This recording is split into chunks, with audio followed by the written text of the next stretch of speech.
සමාජ සංගායනා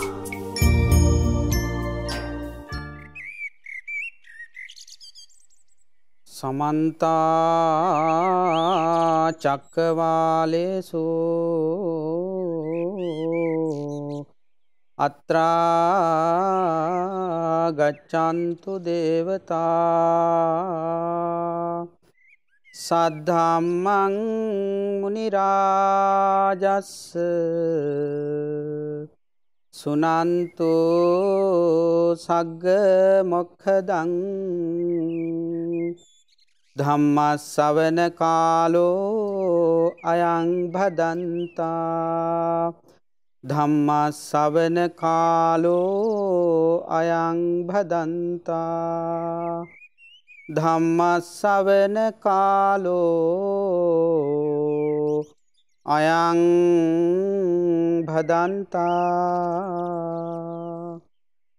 නමෝ තස්ස භගවතෝ අරහතෝ සම්මා සම්බුද්දස්ස නමෝ තස්ස භගවතෝ අරහතෝ සම්මා සම්බුද්දස්ස නමෝ තස්ස භගවතෝ අරහතෝ සම්මා සම්බුද්දස්ස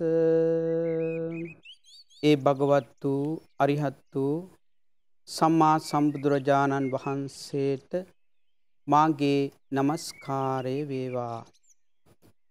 පරම පූජනීය මහා සංඝරත්නයන් අවසර පින්වත් සිල්මෑණිවරුනි, ලංකාවාසී ලෝකවාසී සදැහැති මව්වරුනි, පියවරුනි, දුවදරුවනි, පින්වත්නි, දහසක් බුදුන් බුදුවන මේ පින්බර උදෑසනේ හිරු ටීවී නාලිකාව හරහා සම්මා සම්බුදුරජාණන් වහන්සේ අනුදැන වදාළ ධර්මයෙන් බිඳක් ශ්‍රවණය කරලා දවස ආරම්භ කරන්නට, ඒ ශ්‍රවණය කළ ධර්මයට අනුව බෞද්ධයන් වශයෙන් අපි අපේක්ෂා කරන ප්‍රතිපත්ති මාර්ගයේ ගමන් කරන්නට අදිෂ්ඨානපූර්වකව කටයුතු කරන අවස්ථාව. සම්මා සම්බුදුරජාණන් වහන්සේ සාරා සංඛ්‍ය කල්පලක්ෂයක් පුරාවට පින්වත්නි පරිේෂණයක් සිද්ධ කළා. ඒ ආර්ය පරිේෂණය ප්‍රතිඵලය තමයි අද මේ ශ්‍රී සද්ධර්මයේ විදිහට ඔබ ශ්‍රවණය කරන්නේ. ඒ බෝසතාණන් වහන්සේ සාරා සංඛ්‍ය කල්පලක්ෂයක් පුරාවටම නොඑක් විදිහේ පාරමිතාවන් පුරලා ලෝක සත්‍යයා දුකෙන් මුදවන්නට, ඔබගේ කඳුල, දුක, සන්තාපය, ශෝකය දුරු කරන්නට වචනේ පරිසමාප්ත අර්ථයෙන් මේ සංසාර ගමනේ අපට ලබන්නට තියෙන උසස්ම සැපය, සතුට, සැනසීම, නිවීම කුමක්ද කියන එකයි බෝසතාණන් වහන්සේ සොයාගත්තේ. එනිසා බෞද්ධයන් වශයෙන් කටයුතු කරන අපි මේ ධර්මයේ ශ්‍රවණය කරන මොහොතේ එදිනෙදා කටයුතු සිද්ධ කරන හැම මොහොතකම ඊටාම ප්‍රියශීලීව, සතුටුවන්තව තමන්ගේ ජීවිතය ගත කරන්නට ඕන. විශේෂයෙන් ඒ ආර්ය පරිේෂණයේ ප්‍රතිඵල දේශනාව බුදුරජාණන් වහන්සේ සලපුන් පොහෝ දින පස්වග මහණුන් උදෙසා දේශනා කළා. සත්‍ය වශයෙන්ම දුක කියන්නේ මොකද්ද? ඒ දුක නැති කරන්නේ කොහොමද? ඒ උපදින්නේ කොහොමද?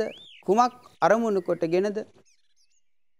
ඒ සියලු දුක් නැති කළා නිවීම, සැනසීම ලබන මාර්ගය මොකද්ද? බුදු පියාණන් වහන්සේ අපට අනුදැන වදාලා. සංසාර දුක නැති කරන අපි, ඒ සඳහා පාරමිතා පුරන අපි මේ මොහොතේ මේ ගත කරන ජීවිතේ මේ නිමේෂේ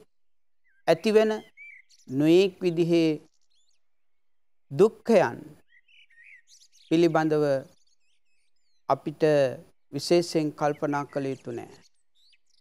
එදිනදා ජීවිතේ ගත කරන මොහොතක් පාසා බෞද්ධ අපි බුද්ධිමත්ව කටයුතු කළොතින් ධර්මයට අනුව කටයුතු කළොතින් පින්වත්නි ඊ타ත්ම සතුටුවන්ත ලෞකික ජීවිතයක් එවැගේම මරණින් මතු උපන් ජීවිතයේ සපවත් භාවයට පත් කර ගන්නටත් එවැගේම අවසානයේදී සෝවාන් සකදාගාමි අනාගාමි අරිහත් කියන සතර මඟ සතර ඵලයන් ප්‍රත්‍යක්ෂ කටයුතු සාන්ත නිවනින් සැනසීම උදා කර ගන්නට අපට පුළුවන්කම ලැබෙනවා.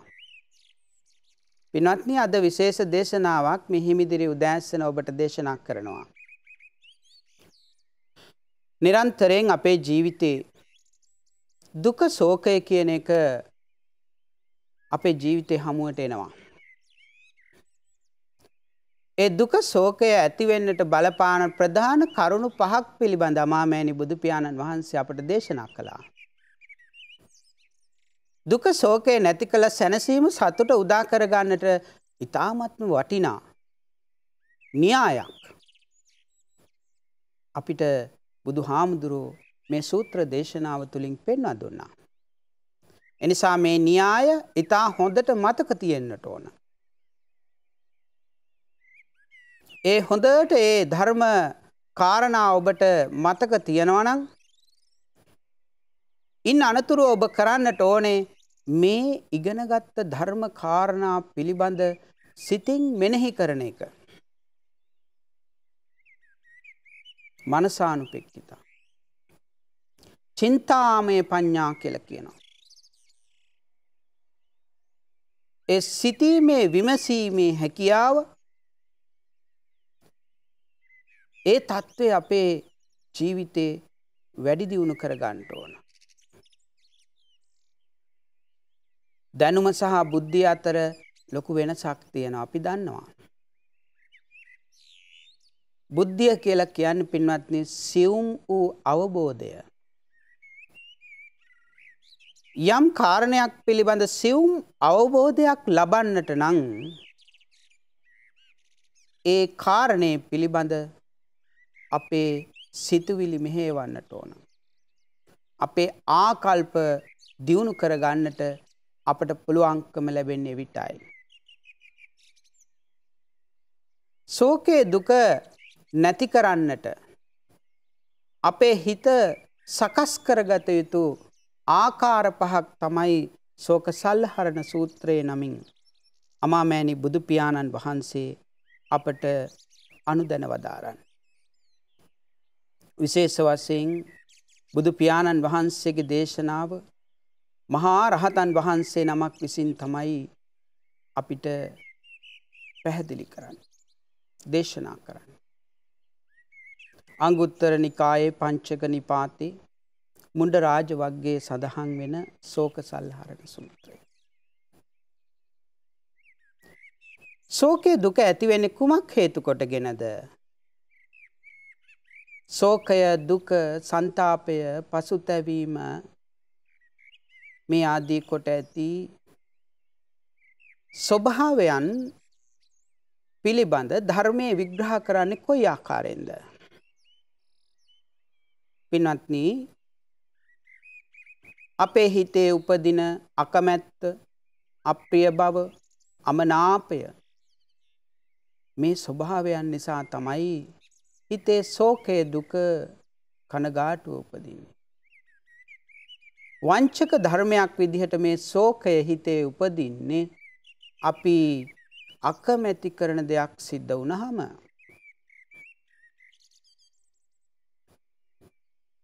ඒ ශෝකයට අපි කියනවා ද්වේෂය කියලා, තරහව කියලා. ඒ ද්වේෂ සහගත සිත පහළ වෙන්නට, තරහ සහගත සිත පහළ වෙන්නට හේතු වෙන කාරණා දෙකක් තියෙනවා. ඔන්න හොඳට මතක තියාගන්න. පළවෙනි කාරණේ පින්වත්නි අපි අකමැති කරන දේ අපි හමුවට පැමිණීම තුලින් අපිට දේශය තරහව ඇති වෙනවා. ඒ වගේම අපි ආස කරන, අපි කැමති කරන, අපි ප්‍රිය කරන දේ අපිට නොලැබීම. මෙන්න මේ කරුණු දෙක මුල් කොටගෙන දවසේ නිරන්තරයෙන්ම අපිට දුක, ශෝකය ඇති වෙනවා. මේ වංචක ධර්මයේ නොඑක් ආකාරයෙන් ක්‍රියාත්මක වෙනවා. ඒ පිළිබඳ ගොඩාක් කරුණු පැහැදිලි කරන්නට වෙලාව නෙවෙයි. එනිසා විශේෂ වශයෙන් නිරන්තරයෙන්ම මේ සිතේ ඇතිවෙන මේ සිතුවිලි පිළිබඳව, මේ සිතුවිලි මනාව කළමනාකරණය කර ගැනීම පිළිබඳව අමාමෑණි බුදු පියාණන් වහන්සේ අපට දේශනා කළා. අද වර්තමානයේ කළමනාකරණ න්‍යායන් බොහෝමයක් අපි ඉගෙන ගන්නවා. නමුත් මේ සිතුවිලි කළමනාකරණය කිරීම සම්බන්ධව අමාමෑණි බුදු පියාණන් වහන්සේ මේට වසර 2500කට ඉහතදී අපිට උගන්වපු ඒ පාඩම අපි හරියට ඉගෙනගෙන නැහැ. එනිසා අපිට දුක ඇති වෙනවා, ශෝකය ඇති වෙනවා, නොඑක් විදිහේ පසුතැවීම් ඇති වෙනවා. මානසික පීඩා ප්‍රශ්න පින්වත්නි අද ලංකාවේ 50%කට වැඩි ප්‍රමාණයක් මානසික පීඩාව, නොඑක් විදිහේ තත්ත්ව. මිනිස්සු සතුටින් නෙවෙයි ජීවත් වෙන්නේ. සතුට දුක ඇති වෙන්නේ තමන්ගේ හිත තුල කියන එක ඔබ මෙහිමිදිරි උදෑසන කල්පනා කරන්න. තමන්ගේ සිත ධර්මානුකූලව පිහිටව ගන්න, කරුණාව මෛත්‍රිය මූලික කොටගෙන සිත සමාධිගත කරගන්න හිතෙන් සතුට ඔබට ගෙනත් දෙයි. ඔබේ හිත උදව් කරයි ඔබේ අරමුණු කරා ගමන් කරන්න. මේ සූත්‍ර දේශනාවේදී බුදුරජාණන් වහන්සේ පැහැදිලි කරනවා, දේශනා කරනවා විශේෂයෙන් නාරද මහරහතන් වහන්සේ දේශනා කරමින් පැහැදිලි කරනවා පංචමානී භික්ඛවේ අලබ්බනීයානිටානානි. අපි ප්‍රාර්ථනා කරලා කොයිතරම් ආකාරයෙන් අපි මෙය මෙසේ නොවේවා කියලා ප්‍රාර්ථනා කළත් ඉටු නොවන කාරණා පහක් තමයි මේ දේශනාවේ සඳහන් වෙන්නේ. ශෝකය කියන උල ඇනුනහම ඒකේ තියෙන වේදනාව, ඒ දුක ශෝකය හටගත් තනත්තා හෝ තනත්තිය ඊටම හොඳින් දන්නවා. බොහෝ අය අතරමං වෙනවා, අසරණ වෙනවා. මේ ශෝකයේ දුක නැති කරගන්නට, හිත නිදහස් කරගන්නට, සිතේ නියම ස්වභාවයට සිත පිහිටව ගන්නට බොහෝ අය අසමත් වෙනවා. ඒ අසමත් වෙන බොහෝ අය ධර්මයෙන් නොදන්නාකම නිසා, එහෙම නැත්නම් ධර්මයේ නිවැරදි තැනින් අල්ලගත්තේ නැති නිසා පින්වත්නි ඊටම අසරණව ජීවත් වෙනවා. නොඑක් විදිහේ රෝග පීඩා ආදී හැදිලා පෞල් ජීවිත විනාශ වෙලා තමන්ගේ පෞද්ගලික ජීවිතයේ අරමුණු පරමාර්ථ සියල්ල කඩාකප්පල් කරගෙන ඊටම අවාසනාවන්ත විදිහට තමන්ගේ ජීවිතේ ගෙවනවා. මේ මුණ්ඩරාජ කියන රජතුමා භද්‍රා කියන තමන්ගේ සුරූපී භාර්යාව ස්වභාව ධර්මයටපත් වුනහම ඒ සුරූපී භාර්යාවගේ දේහය යකඩ මංජුසාවක තෙල් බහලා ඒ මංජුසාව තුල තැම්පත් කරලා නිතර උදේ හවා දකින්නට ඕන කියලා සියලු දෙනාටම අණ කරලා උදේ හවස කන්නේත් නැහැ, බොන්නේත් නැහැ, ශෝකයෙන් සංතාපයෙන් යුක්තව අර දේවියගේ ශරීරයේ දිහා බල බලා දුක් වෙනවා. රාජ්‍ය විචාරන්නේ,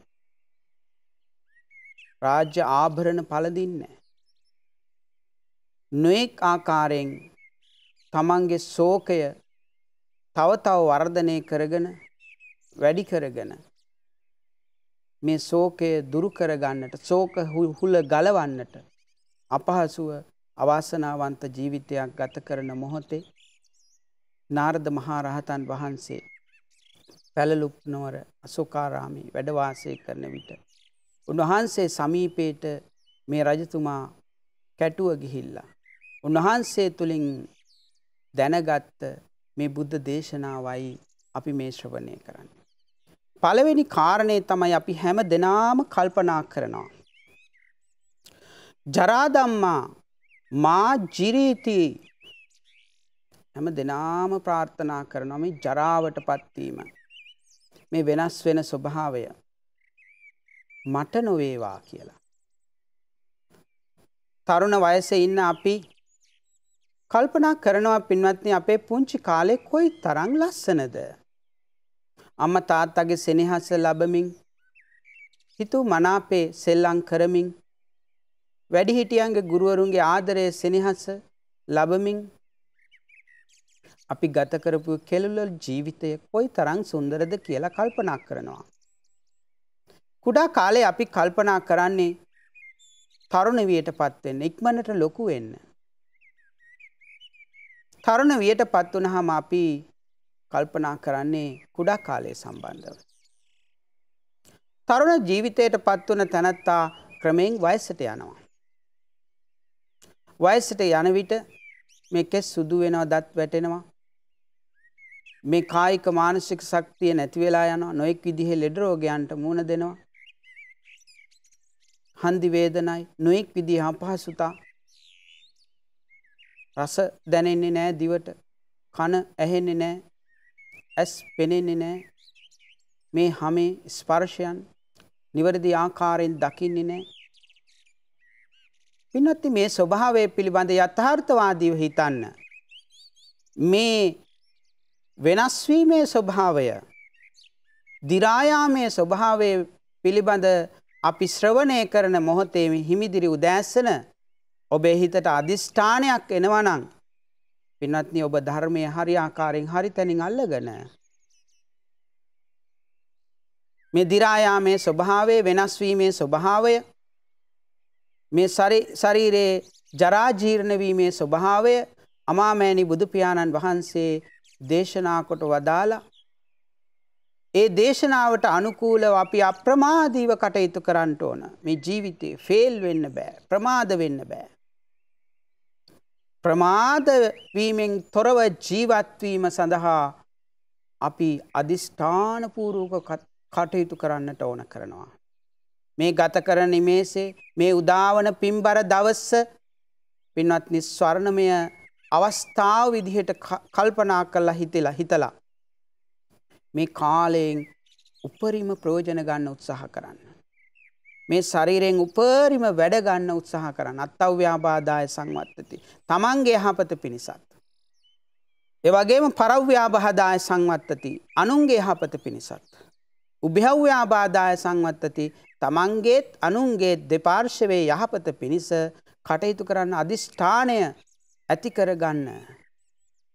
ඒ අදිෂ්ඨානය ඔබේ සිතේ පහළ වෙනවා නම් පින්වත්නි ජීවිතේ පරිවර්තනයක්, වෙනසක් දවස තුල ඔබ ලබන උසස්ම උත්තේජනය, මොටිවේෂන් එක බුදුරජාණන් වහන්සේ අනුදැන වදාළ ඒ දේශනාව.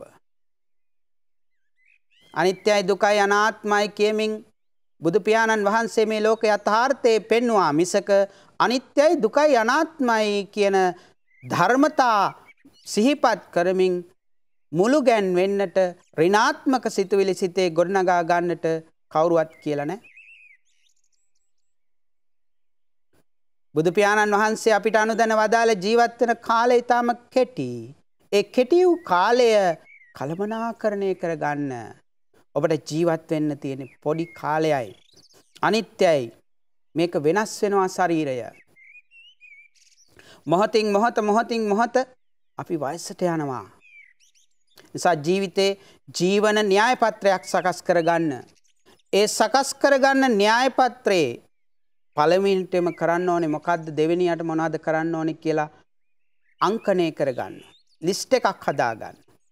නිසා දවස තුල ඔබ දවස ආරම්භ කිරීමේදී ඔබගේ දෛනික න්‍යාය පත්‍රය සකස් කරගන්න. අප අමාමෑණි බුදු පියාණන් වහන්සේගේ දිනචරියාව ඔබ සිහිපත් කරන්න. ඒ ආර්ය ශ්‍රාවකයන් වහන්සේලාගේ දිනචරියාව සිහිපත් කරගන්න. අමාමෑණි බුදු පියාණන් වහන්සේගේ සුගතෝ වාදය ඔබ මෙනෙහි කරගන්න. අප්‍රමාදයේ පිළිබඳ බුදුරජාණන් වහන්සේ මහා සංඝරත්නයට දවසට 3 විටක් ධර්මයේ දේශනා කළා.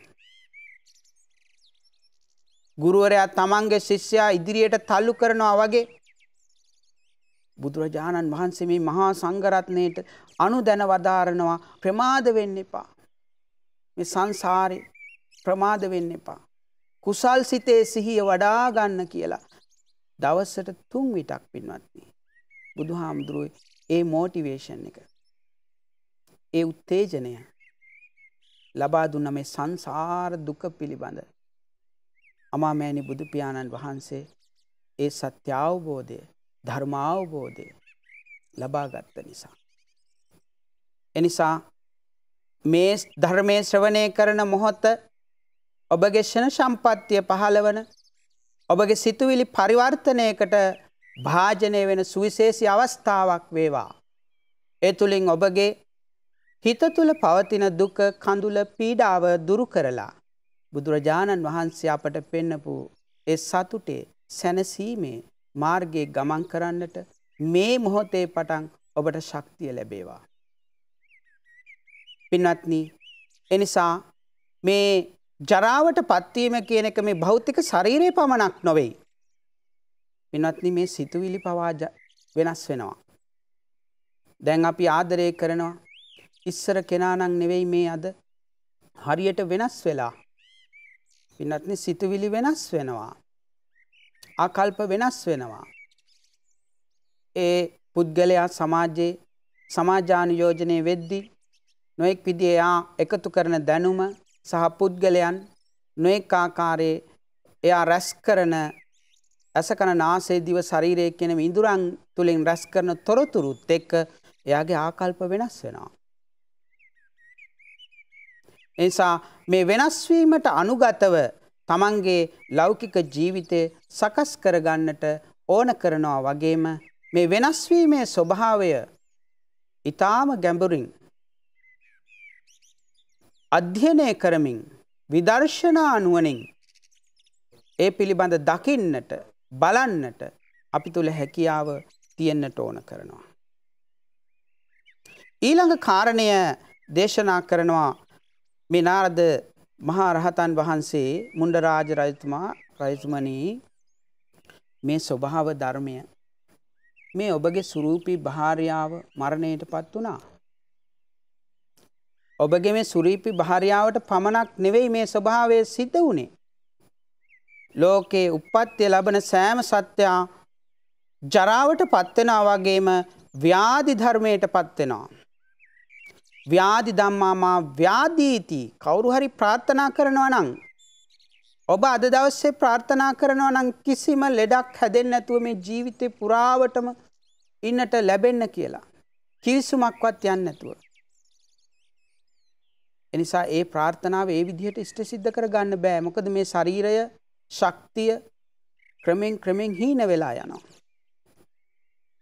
ශරීර ශක්තිය හීන වෙන විට නොඑක් විදිහේ අභ්‍යන්තරික යම් රෝග පීඩාදිය ඇති වෙන්නට. ඒක තමයි සත්‍යය.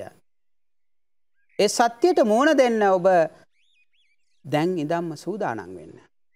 ලෙඩ ඇඳේ ඉන්න මොහොතේ තමන් ඊටම වික්ෂිප්ත භාවයටපත් වෙලා ඒ ඇති වුණ රෝගේ තව තවත් වැඩි කරගන්නට මානසික තත්ත්වයන් තරංග විහිදවන්නේ නැතුව තමන්ගේ මානසිකත්වය එහෙම මොහොතේ ශක්තිමත් කරගන්නට මේක තමයි ධර්මය, මේක තමයි සත්‍යය කියලා අපිට ධනාත්මක සිතුවිලි හදා ගන්නට පුළුවන්කම ලැබෙනවා නම් ඒ ශක්තිය තුලින්ම පින්වත්නි ඔබට නිරෝගී සුවය ලැබෙනවා. බුදු පියාණන් වහන්සේ අනුදැන වදාළ ධර්මයේ මෙනෙහි කිරීම තුළින්ම ඔබට නිරෝගී සුවය ලැබෙනවා. සම්මා සම්බුදුරජාණන් වහන්සේ උන්වහන්සේගේ බුද්ධ චරිතය අපි අධ්‍යයනය කරන විට තාම හොඳින් පැහැදිලි වෙනවා. ජජ්ජර සකටන් දිරාගිය කරත්තයක් වගේ මේ ශරීරය කියලා බුදුරජාණන් වහන්සේ දේශනා කරනවා. කෑලි හැලිච්ච පරණ වාහනයක් අපි දුර ගමන් යන්නේ නැහැ. අන්න ඒ වගේ මේ ශරීරය කියලා බුදුරජාණන් වහන්සේ භික්ෂු මහා සංඝරත්නයට අනුදැන වදාරනවා. දි รา ගිය